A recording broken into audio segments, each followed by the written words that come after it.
Let's welcome in the first group today. We have right over here Jimmy Himes back with us, Will West right here, former D1 basketball player, former UT assistant coach Mark Pankratz right here. Mark, always appreciate your expertise in basketball season. And right there, Chuck Cavaleris, just appreciate your expertise, period. Thank you, John. And no one tells me about his expertise as much as Chuck Cavaleris. All right. The Vols fall yesterday 76-75 at Vanderbilt. They need a furious rally to cut the thing to one, but too many mistakes and not enough defense cost them in the end. Mark, I'll just let you start. And next segment, we'll get into that last sequence from the final 2 minutes. But right now, I just want to talk about the big takeaways, big picture thoughts on that game yesterday.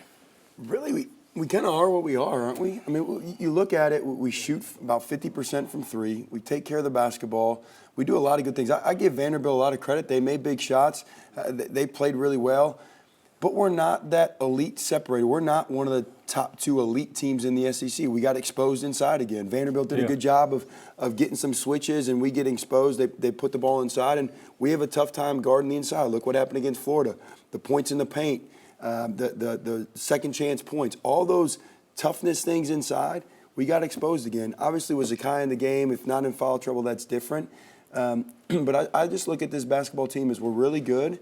But if Meshak's got to continue to play, if teams can get into their bench, again, they outscored us on the bench compared to us, we're going to struggle to win on the road in a tough SEC.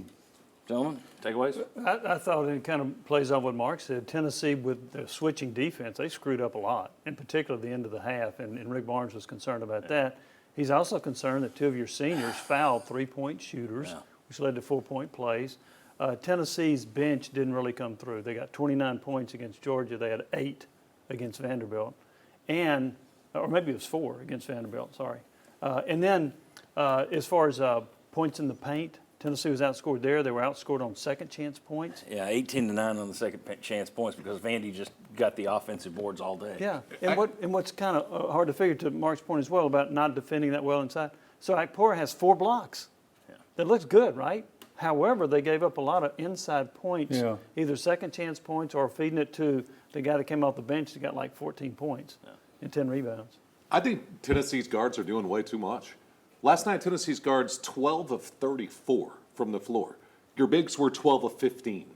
Zakai Zeigler, unbelievable player, fantastic generational talent in Tennessee.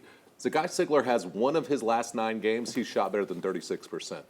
What does that tell you? Stop shooting and distribute the basketball. Figure out a way to make sure you get Milicic, figure out a way to get Akpara, more shots down low. I also remember something Bobby Mays said to us years ago in the Pearl days, was that to make sure my bigs are dialed in on the defensive end, I need to make sure I get them the ball early on the offensive end. Tennessee's not doing that. And we all knew what was coming last night. Lanier's going to drive in the lane, Zakai's going to drive in the lane. Is that a winning proposition for you? It has been most nights, but there are some nights it's not going to be, and I think they need to start getting their bigs involved a little bit more. Milicic also has to be more aggressive. He gets the ball and then more certain. And then dishes it to Lanier, dishes it to Zakai, and lets them take a shot. Once he got aggressive down the stretch, I mean, that looked pretty good. But if you're 12 of 34 from the floor, and this isn't a one-game thing, this is who you are the last 4 or 5 games, especially during SEC play. I think you have to find a way to get your bigs more shots. The challenge with that is if you're watching us, scouting report is continue. Make Zakai beat you with his shot because they're going to come off that lob on his pick and roll action and his penetration less and less and make him finish. Even with Chaz getting to the rim, can he finish at the rim at a high level? I don't know. And so I think defensively they're going to continue to stay locked in on those rolls and then see if they even switch it. You know what Vandy did last night? We would switch things, and they would post up their big against our guard, and they would expose us. I think if teams start switching us, will we, to your point, will we throw the ball inside, even against a switch to an Akbar or to an Igor, to take advantage of that inside? Well, I think you've got a fatal flaw in the way you play defense in the post. I don't think you can keep playing behind the post player and not change anything up. You give up way too many points. How many times did they just get an easy pass into the post? You're 4 feet away from the bucket already. You don't box out. How many times did you see Tennessee box out? You can't give up all those points in the zone. You can't be minus 10 on second chance points on the road. And kudos to Vanderbilt.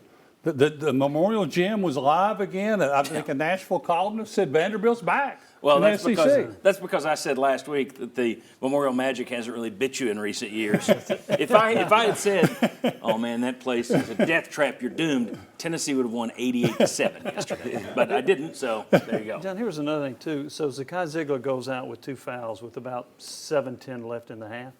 Vanderbilt goes on an 11-0 run, a 14-2 run. Brian Boswell, the backup point guard, plays 2 minutes and has a -8. Yeah. That just tells you how much they miss Ziegler on the court. Yeah. And I don't think necessarily Boswell's the answer. I'm not sure if Gainey's the answer, but that was really a concern to see how Tennessee became discombobulated without Ziegler. And the Rick Barnes Yeah, and- quote was, it was ridiculous to take that kind of risk with that foul. Well, Ziegler's, yeah. But here's my question: is a lot of the analytics is now showing that coaches don't need to yank a guy. I mean, if you go back to the first fouls. with 2 Right. fouls, Yeah. do you need to yank him there? Because as Jimmy said, I had it down for it was a -9 during that stretch, is what I saw, or what the numbers suggested. But Boswell. 9, 8, whatever. Right. Once they took Ziegler out. So is that one, Mark? How would you have handled that? Would you believe in taking those guys out after 2, or do you trust a senior leader like Ziegler to play with it? Well, the non-analytics part is how are the refs calling the game? Who are you matched up against? Is their point guard really driving into the basket and getting fouls? So with me, in that case, I would go and trust the senior. I look at Zakai. You've been here for 4 or 5 years. You've not really gotten much foul trouble in your entire career. Vanderbilt's a guy getting the ball inside more than driving it down our throat.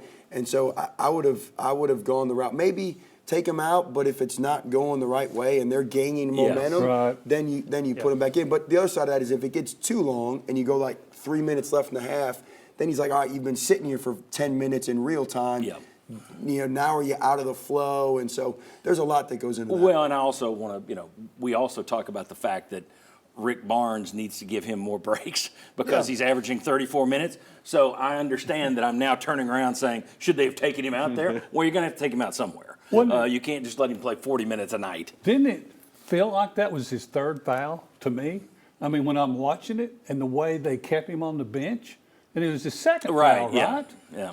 If it's 3 fouls, you can maybe understand that, but with 2, you just can't afford to fall behind like that. The other piece of when you got a Meshack, if they have a great guard, Meshack can go on the great guard and you put Zakai in the 2nd guard, right? To be able to offset some of that. But so I would have kept him in, but obviously Coach Barnes, he knows what he's doing. There you go. All right. When we come back, let's dive into the last 2 minutes of yesterday's game, and we'll talk about the press, Lanier's layup, the foul that gave UT a chance. Much more to come, plus a little message here as we go to break.